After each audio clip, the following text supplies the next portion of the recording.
یہ 2065 ہے اور آپ چاند کے گرد آلود سطح پر کھڑے ہیں جو سولر پینلز کی تازہ ترین صفوں پر کام کر رہے ہیں تاکہ مقامی ٹاؤن کے انرجی گرڈ کو ایندھن فراہم کرنے میں مدد ملے۔ رینڈم ٹی وی کی ویڈیوز میں پھر سے خوش آمدید۔ اچانک سطح ہلنے لگتی ہے۔ کیا یہ چاند کا زلزلہ ہے؟ کیا وہ چاند سے پیدا ہونے والے نوجوان قصبے میں پارٹی کر رہے ہیں؟ آپ دوبارہ زمین کی طرف دیکھتے ہیں۔ آپ اس کے اتنے عادی ہو چکے ہیں کہ اب آپ اسے بمشکل محسوس کرتے ہیں، لیکن اب یہ مختلف نظر آتا۔ یہ کیوں سکڑتی ہوئی دکھائی دیتی ہے؟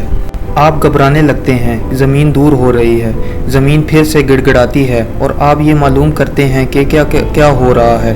زمین حرکت نہیں کر رہی، لیکن آپ جس پر کھڑے ہیں وہ یہ ہے کہ چاند اپنے مدار سے الگ ہو گیا ہے اور وہ گہری ہلائی منزل کی طرف نکل رہا ہے۔ نامعلوم یہ عجیب بات ہے کہ یہ ابھی ہو رہا ہے۔ بہت لمبے عرصے تک یہ اس بات پر بھی اثر انداز ہو رہا ہے کہ ہمارے دن کتنے لمبے ہیں۔ آخر کار یہ سب کو ایک ساتھ کھینچ لے گا اور ڈرامٹک طور پر یہ ہمارے سیارے کے سمندروں کو متاثر کرے گا تاکہ یہ دریافت کیا جا سکے کہ کیا ہوگا۔ اس تناظر میں دیکھا جائے تو چاند 4.51 بلین سالوں سے ہمارے گرد لفظی طور پر گھوم رہا ہے۔ چند نظریات موجود ہیں کہ چاند کیسے وجود میں آیا۔ سب سے اہم یہ ہے کہ اس کی تشکیل اس وقت ہوئی جب ایک بڑی چیز جوان زمین سے ٹکرائی۔ ابتدائی نظام شمسی ایک تھا۔ افراتفری کی جگہ پر متحد ستاروں کے اجسام بنائے گئے جو اسے پورے سیارے میں نہیں بنا سکے۔ ان میں سے ایک اجسام اتنا بڑا ہے کہ مریخ زمین سے ٹکرا گیا ہو اور ہمارے سیارے کی پرت کے بہت بڑے ٹکڑوں کو خلائی کشش شکل میں لے گیا اور ان الگ الگ عناصر کو آپس میں جوڑ دیا۔ کیوں نہ کہ چاند اس سے ہلکے ذرات سے بنا ہے جتنا کہ ہمیں یہاں اربوں سال بعد زمین پر ملتا ہے۔ چاند کو اپنے ساتھ رکھنے کے عادی ہیں۔ اس سے ہماری روزمرہ کی زندگی پر بہت زیادہ اثر پڑتا ہے۔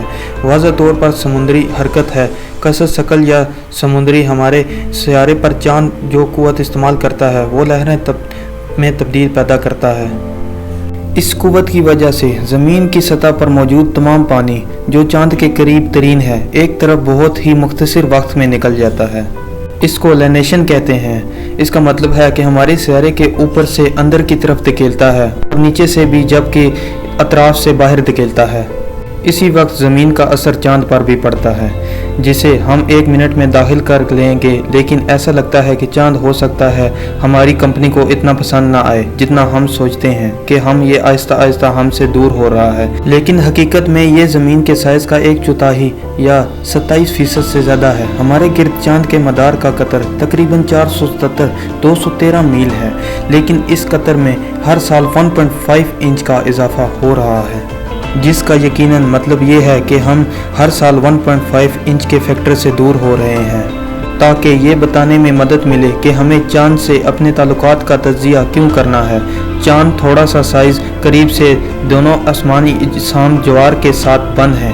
ہم اس طرح مطابقت پذیر ہیں کہ ہم ہمیشہ چاند کا ایک ہی رخ دیکھتے ہیں، نصف کردہ جو ہم کبھی نہیں دیکھتے ہیں۔ اسے اکثر ڈارک سائڈ کہا جاتا ہے، لیکن یہ حقیقت میں نہیں ہے۔ جیسے جیسے چاند زمین کے گرد چکر لگاتا ہے، اس کے مختلف حصے سورج کی روشنی یا تاریکی میں مختلف اوقات میں ہوتے ہیں۔ روشنی میں یہ تبدیلی چاند اپنے مختلف مراحل سے گزر رہی ہے، جو سمندری قوتیں نہ صرف ہمارے سمندروں کو بلکہ زمین کے جسم کو بھی متاثر کرتی ہیں۔ کیوں نہ کہ زمین زیادہ سخت ہے، پانی سے زیادہ ٹھوس مادے پر جوار کی ساخت جیسے زمین کی پرت کا اثر بہت کم ہوتا ہے۔ سمندری قوتیں ایک دوسرے پر منحصر ہوتی ہیں۔ زمین کا کشش شکل کا میدان چاند کے جسم میں بھی جوار زیادہ لاگو کرے گا، کیوں نہ کہ ہم سیال کے اثر کے بارے میں بات نہیں کر رہے ہیں۔ یہ بہت چھوٹا ہے، لیکن وہاں ہے جواروں کا یہ تبادلہ کافی پیچیدہ ہے۔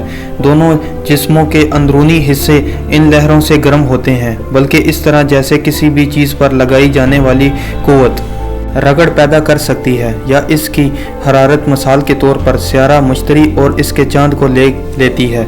جو ہیکل سطح کے اتنے بڑے ہیں کہ آئی/او کی سرفس پر ٹھوس ہے، ہر ایک گردشی دور میں کئی سافٹ اوپر اور نیچے کی جاتی ہیں۔ نیریڈڈ کا مطلب یہ ہے کہ آئی/او کا اندرونی حصہ زیادہ تر ممکنہ طور پر پگھلا ہوا ہے، جس کے نیچے میں آئی/او کی سطح فعال آتش فشاں سے ڈھکی ہوئی ہے۔ یہ हमारे निज़ाम शमसी में अर्ज़ियाती तौर पर सबसे ज़्यादा इनफरादी वाले मकामात में से एक है। गर्मियों के बावजूद ये यकीनी तौर पर ख़ानदान को गर्मियों में ले जाने की जगह नहीं है। छठी ज़मीन पर वापसी हमारा सियारा अपने महवार पर हर 24 आवर्स में एक बार घूमता है और चांद 27.3 डेज़ में हमारे गिर्द एक चक्कर लगाता है। ज़मीन पर बालज दरअसल चांद को तेज़ करता है। ज़मीन चांद को अपने मदार में आगे खींचती है। दूसरे लफ्ज़ों में ज़मीन का बालज बढ़ता है। हमारे गिर्द चांद के मदार का रेडियस जब ये हो रहा है तो चांद ज़मीन के समुद्री बालज पर पीछे हटता है और अपनी गर्दिश की रफ्तार को कम करता है। हालांकि सिर्फ एक हिस्सा बहुत छोटा हिस्सा है। अगर हम इस चीज़ को आसान लफ्ज़ों में समझें तो इसका मतलब है कि अब से 100 साल बाद ज़मीन पर एक दिन हमारा 2 मिली सेकंड का होगा, जो पलक झपकने से कहीं ज़्यादा है, और आप इसे लफ्ज़ी तौर पर याद करेंगे। इसके अलावा चुनांकि ज़मीन बड़ी है, कसरत शकल ज़्यादा मजबूत है, जिसकी वजह से चांद की रफ्तार तेज़ होती है। आहिस्ता आहिस्ता जैसे जैसे वक्त गुजरता जाएगा इसका मदार बड़ा और बड़ा होता जाएगा, जो हमें 1.5 इंचेस की पैमाइश पर वापस ले जाएगा। ये बहुत ज़्यादा नहीं लगता है, लेकिन वक्त के साथ साथ ये पैमाइश अहम होती जाती है। आइए अब से अरबों साल आगे कूदें, जहां हम देखते हैं चांद का मदार इतना बड़ा है कि यह हमारी कंपनी की खुशी को मुस्तकिल तौर पर छोड़ देता है कि हमारे समुद्रों के साथ क्या होता है।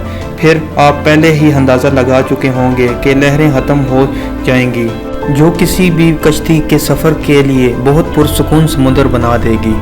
इस वक्त से अवा 50 अरब साल पहले इंसानों ने छोड़ दिया, क्यों न कि समुद्री तालाब की वजह से ज़मीन की गर्दिश की रफ्तार कम हो जाती है।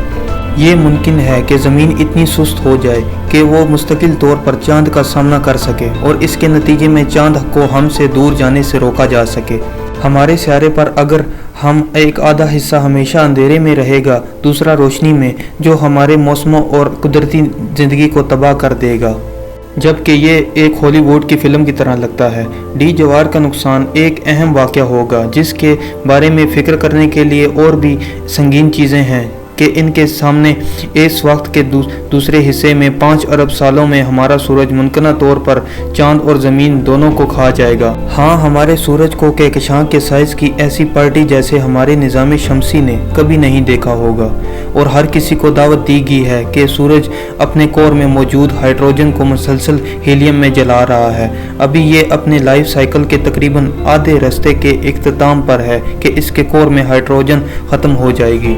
सूरज बिल आखिर एक सुर्ख देव बन जाएगा। इसकी सतह मरीख तक पहुंचने की पेशनगोई की गई है कि जब कशिश शकल की कुव्वतें ज़मीन पर कब्जा कर लेंगी तो इस नए सूरज में घसीटेंगी और सूरज हर अरब साल बाद 10% रोशन हो जाएगा, और इससे पहले कि सियारा मुकम्मल तौर पर तबाह हो जाए, गर्मी से कोई भी बर्फ़ पिघल जाएगी और हमारे तमाम समुद्रों में रहने वाली तकरीबन हर चीज़ सूख जाएगी। जबकि करे अर्ज़ की तादाद 5 बिलियन है।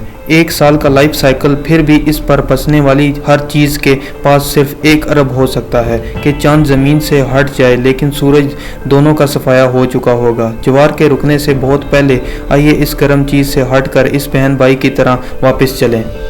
चांद और ज़मीन का रिश्ता ये हकीकत है कि चांद का गर्दिशी दौरानिया एक ही है, जैसा कि ज़मीन और चांद दोनों का मदारी दौर अरबों सालों में कोई इत्तफाकी नहीं है।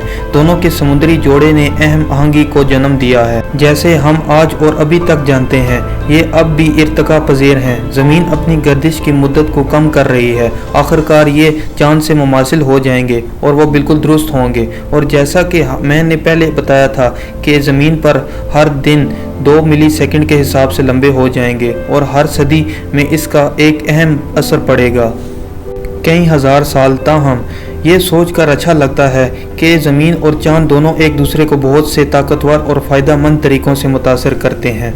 उम्मीद करता हूँ आपको ये वीडियो अच्छी लगी होगी। अगर वीडियो अच्छी लगी तो वीडियो को लाइक करें, और अगर आपने चैनल को सब्सक्राइब नहीं किया तो चैनल को सब्सक्राइब कर दीजिए, ताकि हमारी आने वाली हर अमेजिंग वीडियो आप तक पहुँच सके।